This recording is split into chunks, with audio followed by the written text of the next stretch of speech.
नमस्ते। Solid facts with Hemant अत्री में आप सबका स्वागत। जैसा आप देख रहे हैं हेमंत सर हमारे साथ मौजूद है। बहुत स्वागत सर। सर हम बात लगातार जो है युद्ध के हालातों पर कर रहे हैं।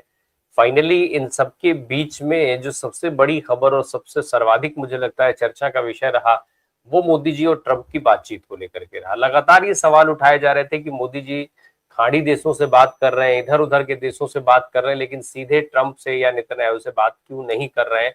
अगर युद्ध रुकवाना है तो, अगर दुनिया में शांति बहाली करनी है तो। अब खबर यह है कि ट्रंप की तरफ से मोदी जी के पास फोन आया। हालांकि इस बात की जानकारी शायद मोदी जी ने साझा नहीं किया, इसका अनाउंसमेंट कहीं और से हुआ हर बार की तरीके से, और शायद फिर एक बार विपक्ष को ताकत मिली तमाम सवाल उठाने की। सर मेरा सीधा सवाल यह है कि मोदी जी और ट्रंप की जो बातचीत है, शांति की तरफ, दुनिया में शांति स्थापित करने की तरफ कितने बड़े कदम के रूप में इसको देखा जाए, या फिर ये सब वही है कि ढोल पीटा जा रहा है जो कभी भी फट सकता है। राम प्रकाश जी नमस्कार, आपको सारे दर्शक साथियों को भी। ढोल फट नहीं सकता कभी भी, ढोल तो फट चुका है। ढोल फटने में अभी कोई कमी बाकी आपको लगती है क्या? 25वां दिन था कल युद्ध का और 25वें दिन ट्रंप को मोदी की याद आती है। ठीक, मोदी को वो कॉल करते हैं और दोनों जने कहते हैं कि हार्मुज खुला रहना चाहिए। उसके बाद इसकी जानकारी भारत में अमेरिका का राजदूत देता है और उसके आधे घंटे के करीब 27 मिनट और 37 मिनट के बाद मोदी जी उसको ट्वीट करते हैं। ट्रंप ने उसको ट्वीट करने की भी कोई जहमत नहीं उठाई, नंबर एक। उसके चंद घंटे के बाद, करीब करीब 1.5 या 2 घंटे के बाद, पाकिस्तान का प्रधानमंत्री पूरे युद्ध में मध्यस्थता करने की पेशकश करता है। तत्काल अमेरिका का राष्ट्रपति उसको रीट्वीट करता है। आप सोचिए, जो सुबह से शाम तक 12 साल से इस देश में सियासत क्या चल रही है, पाकिस्तान के नाम की सियासत चल रही है और तो कुछ था ही नहीं। आज हालत ये खड़ी है कि ईरान हमारा दोस्त, इजराइल हमारा दोस्त, अमेरिका हमारा दोस्त, और मध्यस्थता कौन कर रहा है? पाकिस्तान, जो ना 3 में था न 13 में था। आज वो पिक्चर कितनी उलट गई। आपने कहा ट्रंप ने फोन किया। ट्रंप ने फोन 25वें दिन क्यों किया? युद्ध शुरू होने से पहले क्यों नहीं किया? उसके बीच में क्यों नहीं किया? सिंपल सा मतलब यह है कि ट्रंप ने जो ये कॉल किया मोदी को, ये केवल पूरी की पूरी डैमेज हो जाने के बाद, भारत को जो इसका डिप्लोमेटिक डैमेज होना था, हमें जो आइसोलेट होना था पूरी वर्ल्ड कम्युनिटी में, वो हो जाने करके बाद अब वो आदमी केवल फेस सेविंग ग्रेस के लिए डैमेज कंट्रोल की कवायद कर रहा है। उसके अलावा वो कुछ नहीं, ना उससे कुछ ज्यादा ना उससे कम। और वो इसको कितना महत्व देता है केवल एक लाइन से समझ लीजिए। वो छोटी से छोटी वाहियात से वाहियात बात को ट्वीट करता है, लेकिन भारत के प्रधानमंत्री से बातचीत को उसने रेफर करना भी उचित नहीं समझा, ट्वीट करना भी उचित नहीं समझा। पहली बात तो ये। दूसरा, अगर आप राजनीतिक जितनी भी औपचारिकताएं होती है, डिप्लोमेटिक कर्टसीज जो होती है, उन सबको अगर आप छोड़ भी दें तो तस्वीर बिल्कुल साफ है बिल्कुल, कि 25वें दिन आप परामर्श करने के लिए कभी भी बातचीत नहीं करते। जो आपके सहयोगी होते हैं, भारत तो स्ट्रेटेजिक सहयोगी रहा है ना उनका, तो 25वें दिन तो आप उनके साथ परामर्श करने के लिए तो कम से कम नहीं आएंगे। तो 25वें दिन किस लिए आए? केवल आपकी जो घायल, जो कहीं ना कहीं अतृप्त वो चीजें हैं, उनको कहीं ना कहीं एड्रेस करने के लिए कि आप परेशान मत हो। केवल और केवल डैमेज कंट्रोल करने के अलावा ट्रंप की तरफ से ये कुछ भी नहीं था। अब आप सोचिएगा कि पाकिस्तान जैसा आतंकी देश, जो परमाणु की धमकी कितनी बार देता है लगातार, जो सऊदी अरब के साथ जो पैक्ट के अंदर है सारी बातें, ईरान के खिलाफ जो शुरू किया गया अभियान, उसका जो 15 सूत्री शांति योजना है, उसको आगे बढ़ाने का माध्यम किसने बनाया? पाकिस्तान को बनाया ट्रंप ने। किसके जरिए? उनके जो सोकाल्ड आतंकी जनरल है आसिफ मुनीर, जो फील्ड मार्शल भी उनका है, जो बार बार ट्रंप उसको एक बहुत शानदार मार्शल, फील्ड मार्शल बताता था और बताता था। उसकी कहीं ना कहीं लेजिटिमेसी उस आदमी ने इस पूरे के अंदर पहले अपने व्हाइट हाउस में बुला करके 2 बार, फिर उसको लंच करा करके, और अब इसमें मध्यस्थ बना करके बिल्कुल इस्टेब्लिश कर दी कि आने वाले दौर के अंदर जो फील्ड मार्शल आसिफ मुनीर है, उसका वाशिंगटन के साथ जो पाकिस्तान का भू राजनीतिक महत्व है, उसको रेखांकित कर दिया उसने। और मुनीर को जो अपना फील्ड मार्शल बताया करता पसंदीदा, उसको दोबारा से रीस्टेब्लिश कर दिया, उसके क्रेडेंशियल्स स्टेब्लिश कर दिए। अब ये स्थिति भारत के लिए क्या? जो आपके पोमेरियंस थे, जो सुबह से रात तक भारत और अमेरिका का डंका बजाया करते, वो हैं कहां? क्या कोई सवाल या कोई जवाब है? भारत के लिए ये स्थिति राम प्रकाश जी भयावह नहीं, चिंताजनक नहीं, ये भयावह है। भारत के दो सबसे बड़े रणनीतिक साझेदार कौन है? अमेरिका और इसराइल। दोनों ने युद्ध शुरू किया और सबसे ज्यादा इसका आर्थिक दुष्परिणाम कौन उठा रहा है? भारत उठा रहा है। ठीक, हार्मूज बंद होने को प्रभावी रूप से बाधित होने का मतलब आप समझिए क्या है।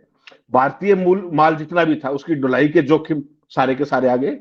और नई दिल्ली इस पूरे खेल के अंदर ना केवल स्टेक होल्डर है, बल्कि कहीं ना कहीं इसका पीड़ित भी है। उस सारे में भारत जैसे बड़े देश जो तीनों का दोस्त है, उसे 25वें दिन बात करना, और आप इसको अगर अब भी डंका कहते हैं तो आप सोचिएगा।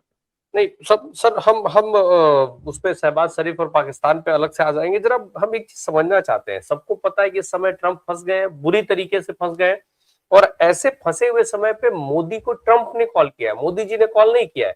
तो क्या इसको मोदी की ताकत नहीं माना जाना चाहिए, भारत की ताकत नहीं माना जाना चाहिए, या फिर ये सब कुछ उसी तरीके का एक प्लान है जैसे इजराइल मोदी जी को इजराइल में बुलाता है और आते ही अटैक कर देता है, उसी तरीके की किसी साजिश का हिस्सा है? क्या माना जाए इसको, मोदी जी की ताकत साजिश या साजिश का हिस्सा? साजिश बहुत साधारण है, बहुत ही साधारण साजिश है। एक तरफ आपने 5 दिन का युद्ध विराम करके अपनी सारी जो तैयारियां थी उनको नए सिरे से अंजाम दे रहे हैं। 2000 के आसपास जो पैराट्रूपर्स हैं जो इमीडिएट एक्शन करते हैं, वो मिडिल ईस्ट के रास्ते में इस समय जब मैं और आप बात कर रहे हैं, वो आज रात या कल सुबह तक पहुंच जाएंगे वहां पर। और अमेरिका के करीब करीब 2500 मैरीन्स जो समुद्र में ऑपरेशन करते हैं, वो भी इस समय रास्ते के अंदर है। एक तरफ ये सारा का सारा मध्यस्थता का काम चल रहा है, वो एक फॉल्स फ्लैग है। उसके बाद जिस तरीके का 5 दिन का सीज फायर करने की एक तरफा कोशिश की, इजराइल धुआंधार तरीके से वो जो करना है उसने बमबारी वो कर रहा है, यहां भी कर रहा है, लेबनान में भी कर रहा है। और उस सारे के अंदर जो ट्रंप ने खेल करना था कि उसके नाम पर, जो युद्ध विराम के नाम पर, उसने अरबों खरबों रुपए का खेल कर दिया स्टॉक मार्केट और क्रूड ऑयल के नाम पर। वो सारा मामला भी फाइनेंशियल टाइम ने एक्सपोज कर दिया कि किस तरीके से जो 15 मिनट के अंदर, मार्केट खुलने से 15 मिनट के अंदर, किस तरीके से हजारों करोड़ डॉलर का खेल हो गया पूरे के पूरे ट्रंप की घोषणा से पहले। और ट्रंप इस बात के लिए पहले भी कुख्यात रहे हैं। आपको याद होगा पिछले साल 10 अप्रैल को टैरिफ वाले खेल, जब ऑफिस में बुला करके वो अपने धनकुशों को बता रहे थे कि he is mister Ram Prakash, he made 20 billion to 20 million, he is फलाना, ही मेड 100 मिलियन। वो सारी बातें ओपनली की थी। परसों वाला जो घटनाक्रम था, जिस तरीके से उसने युद्ध विराम किया था एक तरफा बिना किसी योजना के, वो सारा उसी कड़ी का हिस्सा है कि एक तरफ आप बातों में लगाए रखिए। बेसिकली आप एक चीज मोटे आपको देखनी पड़ेगी, कल भी हमारी चर्चा का मुख्य विषय वही था। आज की तारीख में राम प्रकाश जी, नेतन्याहू से पूछे बिना ट्रंप सांस भी नहीं ले सकते जहां तक इस युद्ध का सवाल है। और नेतन्याहू ने दो टूक बिल्कुल ऑन रिकॉर्ड कैमरे पे आके कह दिया है, सारी सीमाओं को तोड़ते हुए, कि युद्ध हमने शुरू किया है, युद्ध हम ही खत्म करेंगे, अमेरिका युद्ध खत्म नहीं कर सकता। कल हमने दिखाई थी बाकायदा बाइट उसकी। उसके बाद कुछ बचता नहीं है ट्रंप के पल्ले, इस खेल के अंदर अब कुछ नहीं बचा। वो केवल और केवल एक माध्यम है अमेरिका के तौर पर, बाकी सारे का सारे रिमोट कंट्रोल नेतन्याहू के पास है, और वही सारे खेल को संचालित कर रहे हैं। इस समय जब मैं और आप बात करें, तब भी लगातार ईरान पर धुआंधार बमबारी चल रही है इसराइल की, और वो इससे कम हटने वाला नहीं है। बेसिकली सवाल केवल भारत के लिए चिंता का विषय ये है कि इन दोनों के प्रेम में, इजराइल के चक्कर में और अमेरिका के चक्कर में, हम बिल्कुल आइसोलेट हो गए पूरे तरीके से। और ये जो भूमिकाओं का जो उलटफेर हुआ, उसमें वाशिंगटन का राजनीतिक माध्यम भारत नहीं बल्कि पाकिस्तान हो गया, जो जैसा मैंने कहा वो आतंक का लगातार निर्यात करता रहा। इसमें अगर आप देखें, ट्रंप जो फोन कॉल है उसकी वजह केवल एक है, भारत को लूप में रखना। इसका कोई मतलब है क्या? भारत इस लायक बच गया है कि भारत को आप केवल लूप में रखेंगे, या केवल दिलासा देने के लिए, वास्तविकता को बदलने का नहीं, ये बल्कि जो आज भारत को उसने झटका दिया है उसका एक जो सूदिंग इफेक्ट है, केवल वो करने के लिए कि कोई नाराज ना हो। इतना बड़ा देश है, इतनी बड़ी मार्केट है, कल को टैरिफ डील और ट्रेड डील की भी बात होनी है, वो सारी चीजें हैं। जब जरूरत पड़ी तो पाकिस्तान को माध्यम बनाया, और अब ये सुनिश्चित करने की कोशिश कर रहा है कि मोदी या भारत इसको व्यक्तिगत तौर पर ना ले। ये अब भी मौका है राम प्रकाश जी, मैं कह रहा हूं, जब ट्रंप को सबक सिखाने का मौका है। लेकिन क्या मोदी जी कर पाएंगे? ट्रंप तो मोदी की जो पोजीशन है उसको day in and day out कमजोर करने की कोशिश कर रहा है अपनी इन हरकतों के चलते। एक तरफ मोदी है जो भारत के हित को लेकर के एक लाइन की बात अमेरिका को नहीं कर पाते। आपने कहा कि ट्रंप ने फोन किया पिछले साल, आपको याद होगा 20 जनवरी को ट्रंप ने शपथ ली थी। उसके बाद मोदी जी वहां पर 12 और 13 फरवरी को गए थे। आपने उसके बाद आज तक कभी देखा कि मोदी उनके सामने पड़े हो, जो कि बार बार गले पड़ते थे लगातार भाग भाग के? कहीं पर भी मोदी की उनकी व्यक्तिगत मुलाकात हुई हो? नंबर एक साल से ऊपर का समय हो गया, लगभग 1 साल 1 महीने से भी ज्यादा हो गया। प्लस जितनी बार भी फोन कॉल हुई है, केवल टैरिफ डील वाले दिन आप कह सकते हो कि उस दिन यहां से फोन गया था, जब वो भी बात ट्रंप ने बताई थी कि I got a call from Modi. आज भारत की स्थिति यहां ला करके खड़ी कर दी गई है, और उसके बावजूद भी पोमेरियन से लेकर के सारे भाजपाई डंका बजाने में लगे हुए हैं। हकीकत यह है, भारत इतना आइसोलेट कभी नहीं हुआ इंटरनेशनल क्राइसिस के दौर के अंदर, और इस तरह के महत्वपूर्ण घटनाक्रम के अंदर जहां पाकिस्तान जैसा आतंकी राष्ट्र एक मध्यस्थता कर रहा है और भारत केवल देखने को अभिशप्त है और कहीं उसका कोई रोल नहीं। मजेदार बात देखिए और चिंता की बात देखिए, हम स्टेक होल्डर भी हैं हार्मूज के अंदर, ये मत भूलिएगा आप। उस सारे की परिस्थिति के अंदर हम खड़े कहां पर है? कहीं पर भी नहीं खड़े ऐसे। ये केवल और केवल मोदी जी का जो ये था ना कि गलत साइड पे खड़ा होना। आप सोचिए श्रीलंका जैसे देश को कितना अधिमान दे रहा है ईरान, और एक भारत है, उसके जहाज खुद कहीं फंसे हुए हैं। कोई भी जो देश जिसको ईरान अपना दोस्त मानता है उसके लिए तो हरमुज बंद नहीं है। चाइना के लिए खूब जहाज जा रहे हैं, रूसिया के लिए खूब जहाज जा रहे हैं। हमारे साथ ऐसा क्या हुआ? हम तो उनके इतने पुराने सहयोगी, हमारा तो सभ्यताओं की मित्रता है। ये केवल और केवल जो मोदी का जो ये था ना, जो वेस्ट के प्रति जो एक खास तरह का लगाव, उसने आज भारत की कूटनीति को, भारत की विदेश नीति को और भारत की इंटरनेशनल स्टैंडिंग को आज कहीं का भी नहीं छोड़ा। ये घटनाक्रम केवल इतनी बात कह रहा है। जो है अभी आपने जिक्र किया कि मोदी से बात होती है लेकिन ट्रंप उसको ट्वीट नहीं करता है, लेकिन शहबाज शरीफ का पोस्ट जो है वो रीपोस्ट कर रहे हैं, एक्स पर दोबारा पोस्ट कर रहे हैं। इसके क्या मायने माने जाए? क्या भारत ने जो देरी की या शायद जो कॉम्प्रोमाइज होने का आरोप लगता है प्रधानमंत्री के ऊपर, इस नाते वो हिम्मत न जुटा पाए हो ट्रंप से बात करने की? पाकिस्तान ने जो पहल कर दी उसका एडवांटेज पाकिस्तान को मिल रहा है कि आज भारत को जो है पाकिस्तान से कम वैल्यू मिल रही है, भारत को कहीं ना कहीं नीचा देखना पड़ रहा है? नहीं राम प्रकाश जी, ये ऐसे नहीं हुआ करता। ये सारे जो कार्यक्रम है ना, ये बाकायदा बातचीत वगैरह होकर के तब ये तय होता है कि कौन हमारी मध्यस्थता करेगा, कौन कौन लोग बीच में आएंगे। ये सारे का सारा खेल बेसिकली पाकिस्तान का जो आर्मी चीफ है, जो फील्ड मार्शल ये है अपना मुनीर, इसने बातचीत शुरू की अमेरिका के राष्ट्रपति से संडे को, और कहा कि साहब हम टर्की को और इजिप्ट को साथ लेकर के अगर आप कहें तो हम बातचीत शुरू कर सकते हैं। उसके बाद उन्होंने अपना माइंड अप्लाई किया उनके अपने सिस्टम ने, उसके बाद इनको गो हेड दिया गया। चूंकि आर्मी चीफ उस पोजीशन में बात नहीं कर सकता, इसमें डिप्लोमेसीज इन्वॉल्व है, तो कहीं ना कहीं फिर शहबाज शरीफ ने के जरिए वो ऑफर करवाया गया, और ऑफर को इमीडिएटली रिट्वीट करने का मतलब आप क्या समझते हो? भारत के प्रधानमंत्री से बात की, इस बात की जानकारी उसने देना उचित नहीं समझा ट्रंप ने। उसको किसने सार्वजनिक किया? भारत में उसके राजदूत ने। और पाकिस्तान का प्रधानमंत्री एक ट्वीट करता है जिसमें वो युद्ध बंदी की पेशकश करता है मध्यस्थता की, उसको खुद ट्रंप रीट्वीट करता है। इसके बाद भी आपके मेरे पास कुछ कहने के लिए बचा है क्या कि किसकी कौन सी प्रायोरिटीज है और उन प्रायोरिटीज में हम कहां खड़े? जो चीज अभी होनी है उसको तो रिट्वीट कर रहा है ट्रंप। जो अभी पाइपलाइन में है, पता नहीं वो सिरे चढ़ेगी नहीं चढ़ेगी। आपको पता है जिस तरीके से ईरान ने जो अमेरिका के मध्यस्थ थे उन सबको आउटराइटली रिजेक्ट कर दिया, चाहे वो विटकॉफ था, चाहे इनका दामाद जेरेड कुशनर था, और सीधे सीधे कह दिया कि अगर वाइस प्रेसिडेंट वेंस बात करेगा तो हम बात करेंगे। और अमेरिका ने अब जेडी वेंस को भेजने की बात की है। तो वो एक परिस्थिति वो है। दूसरी मतलब आप सोचिए Pakistan as a nation vis Bharat कहां खड़ा होता है, और आज उसको लाके कहां खड़ा कर दिया। पिछले 12 सालों के अंदर भारत प्रधानमंत्री मोदी, उनका कैबिनेट, उनके राजनाथ, उनका अपना अमित शाह, किसी का कोई भाषण पाकिस्तान के उसके जिक्र के बिना खत्म होता हो। और आज पाकिस्तान को वहां लाके खड़े, पाकिस्तान था उस परिस्थिति में जिसमें हम थे। आप याद कीजिएगा जब प्रधानमंत्री डॉक्टर मनमोहन सिंह, जिसको मोदी जी कमजोर प्रधानमंत्री कहा करते, उस समय पूरी दुनिया में पाकिस्तान को कोई चिमटी से नहीं छूता था। हर जगह उसको आतंकी राष्ट्र माना जाता था। स्वीकार करेंगे ना आप इस बात को? और मोदी के 12 साल के डंके के बाद हालत यह है कि भारत आइसोलेटेड है और Pakistan is at the helm of the affairs. Pakistan युद्धबंदी करा रहा है, एक आतंकी राष्ट्र तीन बड़े राष्ट्रों के बीच में युद्धबंदी करवा रहा है, उसमें मध्यस्थता कर रहा है। यह है मोदी का डंका। वो कमजोर प्रधानमंत्री थे, ये 56 इंची प्रधानमंत्री है, विश्वगुरु है, डंकापति है। इनसे पूछे बिना पूरी दुनिया में कहीं पत्ता नहीं हिलता, ये माननीय गृह मंत्री जी बताते हैं। केवल कल्पना कीजिए इस सीन की। 144 करोड़ का देश, क्या कहा करते मोदी जी कि कोई बात होती है तो भागे भागे पाकिस्तान अमेरिका जाते हैं, बचा लो बचा लो। अब तो अमेरिका हमारी नीतियां बताता है। पहले उन्होंने कभी नीतियां तो नहीं बताई थी, अब तो वो नीतियां बताता है हमें कि ईरान से तेल खरीदना है कि नहीं खरीदना, रशिया से खरीदना है कि नहीं खरीदना, चबाहर में रहना है कि नहीं रहना, अब बंद कर दो तेल, अब लेना शुरू कर दो। यहां पे लाके खड़ा कर दिया मोदी जी। और मध्यस्थता कौन कर रहा है? पाकिस्तान। इसके बाद कुछ देखने को बचा है क्या? एक चीज बड़े तौर पे समझनी पड़ेगी आपको। जो 4 दिन पहले 5 दिन पहले मोहन भागवत क्या कह रहे थे कि इस युद्ध को केवल भारत रुकवा सकता है। कहां है मोहन भागवत अब? कहां है मोदी जी अब? कहां है भाजपा का पूरा बड़बोला नेतृत्व? Are they left with any face? क्या भारत ने यही दिन देखने के लिए इनको चुना था? सोचिएगा केवल 1947 से लेकर आज 79th ईयर इंडिपेंडेंस का है। भारत को कभी आपने इतना आइसोलेटेड कब देखा था?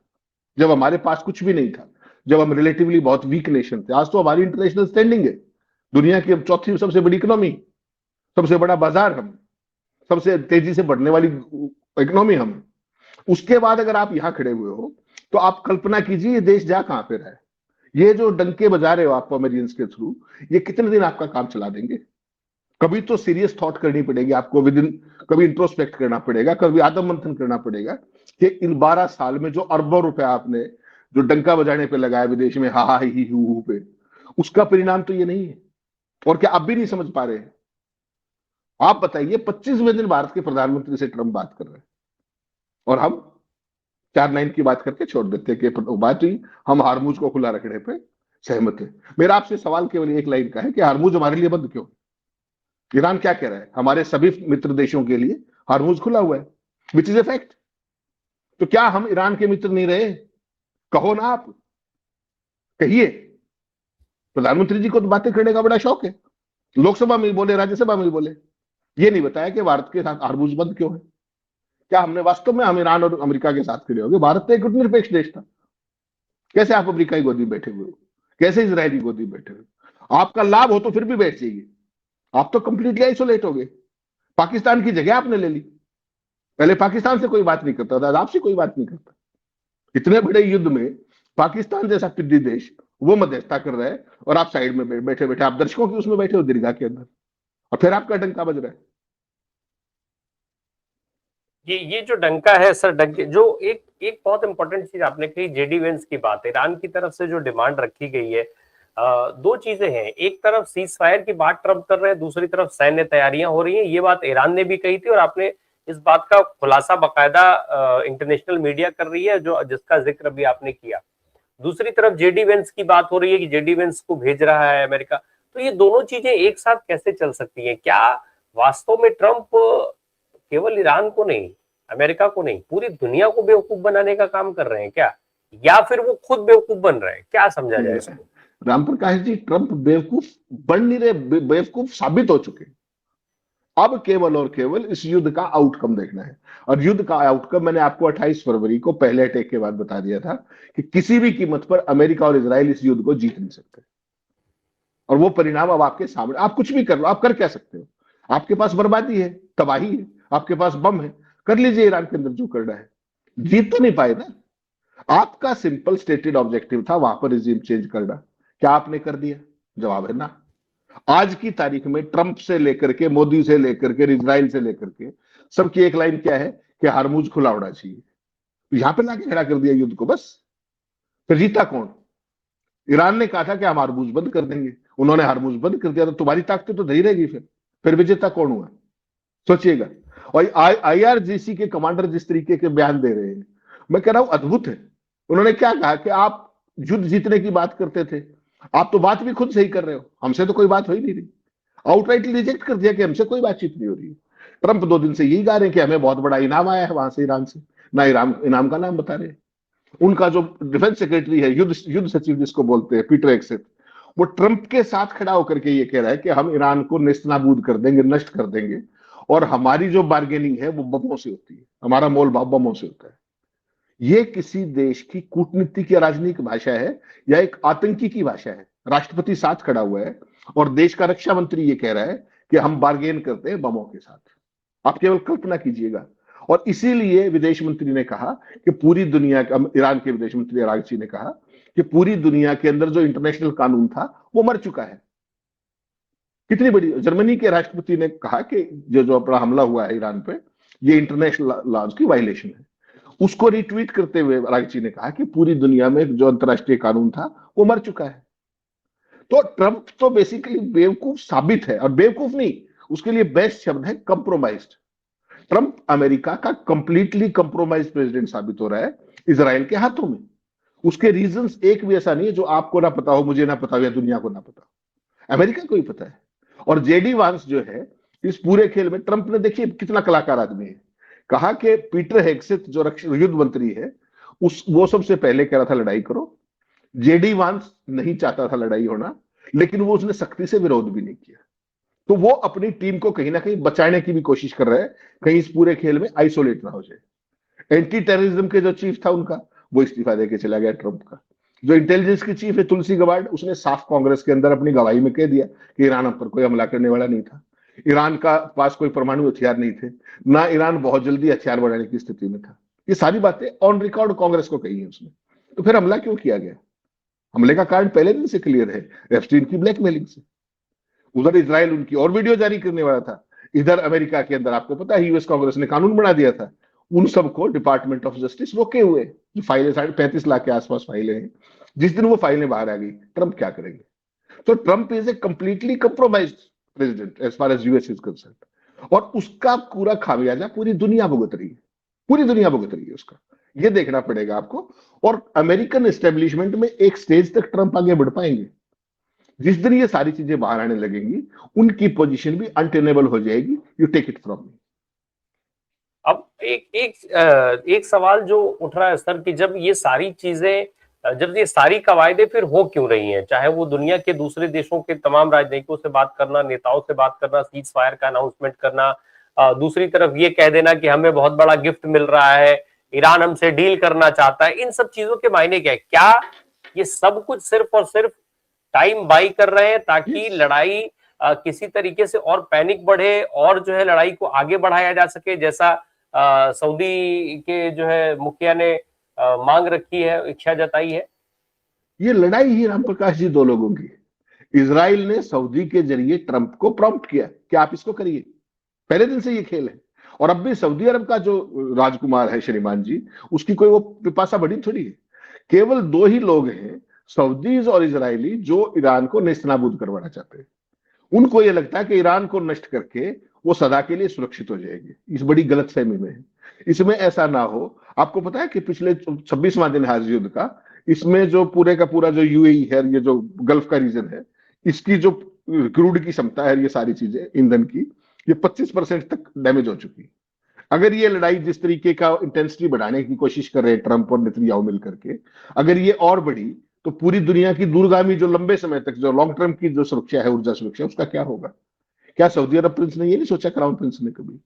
हर जगह पर ऐसे ही लोग बैठे हुए हैं कि एक झटके के अंदर उनकी सुरक्षा सुनिश्चित हो जाए, बाकी चाहे किसी का कुछ भी होता रहे। वो जो सारी परिस्थिति है, उसी में कहीं ना कहीं आज चिंता बढ़ती जा रही है। ट्रंप पोस्चरिंग कर रहे हैं, ये उधर से रिमोट है नेतन्याहू के पास, वो उनकी बाजू तुरंत मरोड़ रहा है, ब्लैकमेलिंग कर रहा है। तो ऐसे में ट्रंप को तो आप फेस वैल्यू पे ले ही नहीं सकते, राम प्रकाश जी, चाह के भी नहीं ले सकते। प्लस उसकी पर्सनैलिटी ऐसी है, जिस तरीके का मर्क्यूरियल कैरेक्टर है वो, इस पल ये कहता है, अगले पल कुछ और कहता है। वैसी परिस्थिति में आप क्या करोगे? उसको तो एक पल के लिए भी फेस वैल्यू पे कोई भी नहीं ले सकता। इवन जो सीआईए के पुराने डायरेक्टर से लेकर सारे लोग हैं, वो उसको अनाड़ी और बड़बोला कहते हैं। पूरी दुनिया के अंदर उसकी ये छवि है। ऐसा व्यक्ति इतने संवेदनशील मसलों पर, पहली बात तो उसका इंडिपेंडेंट माइंड ही नहीं है खुद का। अगर इंडिपेंडेंट माइंड होता तो वो सीआईए से ब्रीफिंग लेता, वो अपने कमांडर से ब्रीफिंग लेता, सेंटकॉम से ब्रीफिंग लेता, पेंटागन से ब्रीफिंग लेता, युद्ध के लक्ष्य तय करता, अलग अलग उसकी प्लान ए बी और सी तय करता। उसके पास तो कुछ भी नहीं है। उसकी तो सारे का सारा रिमोट अपने नेतन्याहू के पास है, और वही कठपुतलियां नचा रहा है बैठ के। आपको और मुझे लगता है कि ट्रंप कंट्रोल कर रहा है। Trump is nowhere in the control of the things. अगर आप एक तरफ बातचीत कर रहे हो, ईरान ने पकड़ लिया ना उस खेल को। देखिए, ईरान भुक्तभोगी है। जब 28 तारीख को हमला हुआ, ईरान तो इनके साथ बातचीत में था ओमान में, उस समय हमला करके पूरी लीडरशिप खत्म कर दी। लास्ट ईयर अगर जून का हो आपको, तब भी ध्यान होगा, तब भी बातचीत चल रही थी, तब भी इसराइल ने हमला किया था। तो इनकी किस बात का भरोसा करोगे आप? और ट्रंप की बात को तो इसलिए भी आप नहीं फेस वैल्यू पे ले सकते कि कमांड नेतन्याहू के पास है, ट्रंप के पास नहीं है। अमेरिका की कमांड भी पहली बार नेतन्याहू के पास है, और ये पब्लिकली दिख रहा है। वो आदमी की हिमाकत देखिए, वो कैमरे पर आकर के कह रहा है कि this is the IDF, Israeli defence forces, which will call of the war, not the American.